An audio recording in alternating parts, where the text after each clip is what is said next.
Example 4.7. Determine the maximum acceleration of the train in which a box lying on its floor will remain stationary given that the coefficient of static friction between the box and the train's floor is 0.15. इस question में दे रखा है कि एक train है जो move कर रही है और उसकी सरफेस पे एक बॉक्स रखा हुआ है, तो वो क्या मैक्सिमम एक्सेलरेशन होगा जब ये बॉक्स स्टेशनरी रहेगा।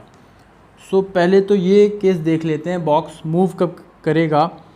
तो एक तो कंडीशन ये होगी कि जब ट्रेन की सरफेस और बॉक्स की सरफेस के बीच में अगर फ्रिक्शनल फोर्स ज़ीरो है, तो होता क्या है इस केस में, जो कि एक आइडियल कंडीशन होती है, ऐसा नेचर में कहीं भी होता नहीं है, बट अगर फ्रिक्शनल फोर्स ज़ीरो है तो ट्रेन की सरफेस आगे बढ़ती चली जाती है और बॉक्स यहीं पे रुका रहता है। हमें ऐसा शो होता है कि जो बॉक्स है वो स्लिप कर रहा है।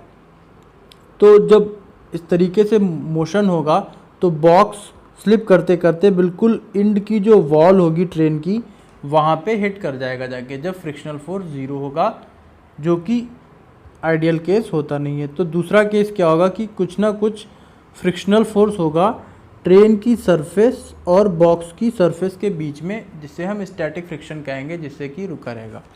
और ट्रेन में कुछ ना कुछ, ट्रेन एक एक्सेलरेशन से मूव कर रही है इस डायरेक्शन में, ठीक है। एक्सेलरेशन का मीनिंग होता है कि एक फिक्स टाइम पे ट्रेन की स्पीड इंक्रीज कर रही है। तो जब ये एक्सेलरेशन बॉक्स पे, ट्रेन इस एक्सेलरेशन से मूव कर रही होगी, तो ट्रेन की सरफेस भी उसी एक्सेलरेशन से मूव कर रही होगी और ट्रेन की सरफेस बॉक्स पे एक अपोजिट डायरेक्शन में स्यूडो फोर्स लगा रही होगी, जिसे हम इमेजिनरी फोर्स भी कहते हैं, जिसकी वैल्यू होगी ma।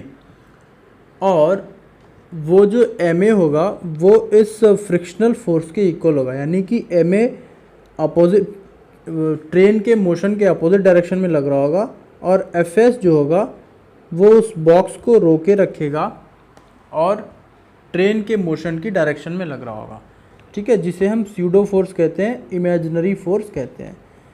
सो जब तक ये fs जो है वो ma के इक्वल है, यानी कि जितना ट्रेन की सरफेस बॉक्स पे अपोजिट डायरेक्शन में फोर्स लगा रही है, उतना ही फ्रिक्शनल फोर्स ट्रेन की मोशन की डायरेक्शन में लग रहा है।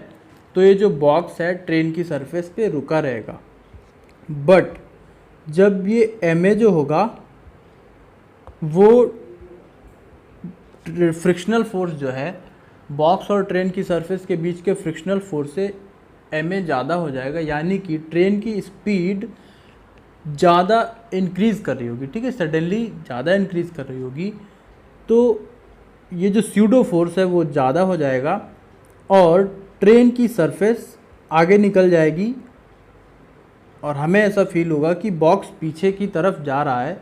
इसको ऐसे भी समझ सकते हैं, एक पेज है ये जिस पे एक बॉक्स रखा हुआ है और हम पेज को स्लोली आगे की तरफ खींचते हैं तो बॉक्स भी पेज के साथ साथ आता रहता है। बट अगर हम सडनली पेज को खींच लें तो ये बॉक्स जो होगा वो यहीं पे रुका रहेगा और पेज आगे निकल जाएगा। सेम कंडीशन यहाँ पे होगी। अगर ट्रेन का एक्सेलरेशन ज़्यादा है तो ट्रेन की स्पीड सडनली इंक्रीज़ करेगी और ट्रेन की सरफेस जो होगी, ठीक है, ट्रेन की सरफेस वो आगे निकल जाएगी, ठीक है, ये जो ट्रेन की सरफेस है, और बॉक्स रुका रहेगा। बट हमें ऐसा फील होगा कि बॉक्स मूव कर रहा है, ठीक है, क्योंकि ट्रेन तो पूरी मूव कर रही है, उसकी कोई सरफेस तो जा नहीं रही। हमें ऐसा फील होगा बॉक्स मूव कर रहा है और बॉक्स पीछे की तरफ जाने लगेगा। तो ये क्यों होता है?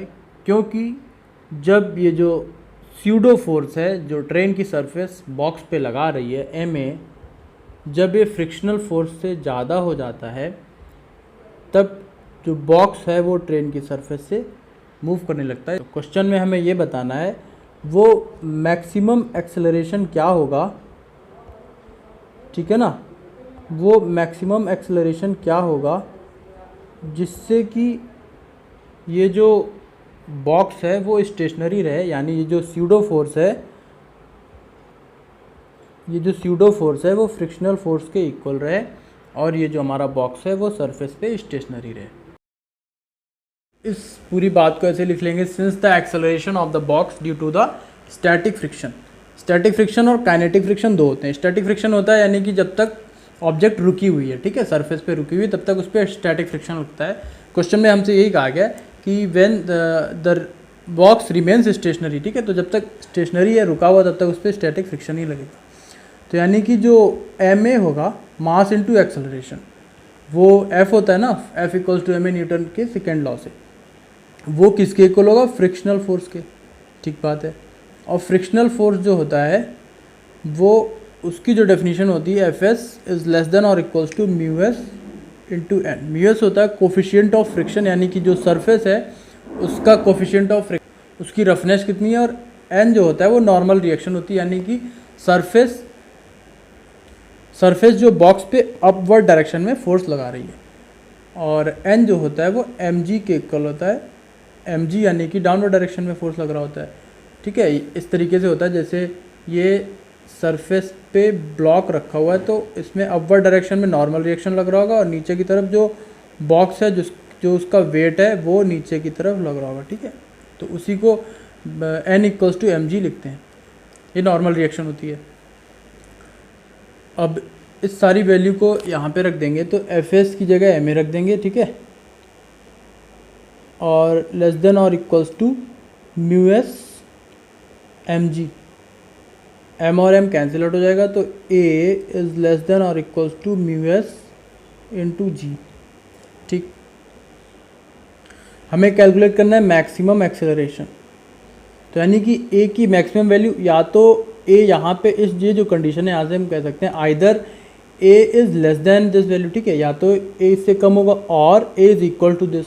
तो मैक्सिमम वैल्यू ए की जो होगी वो इक्वल्स टू हो जाएगी म्यू एस इंटू जी। तो ए मैक्स जो होगा, म्यू एस की वैल्यू हमें दे रखी है क्वेश्चन में 0.15 और जी जो होता है ग्रेविटेशनल एक्सेलरेशन उसकी वैल्यू होती है 10 मीटर पर सेकेंड। सो मैक्सिमम एक्सेलरेशन ए कितना आ जाएगा 1.5 मीटर पर सेकेंड स्क्वायर।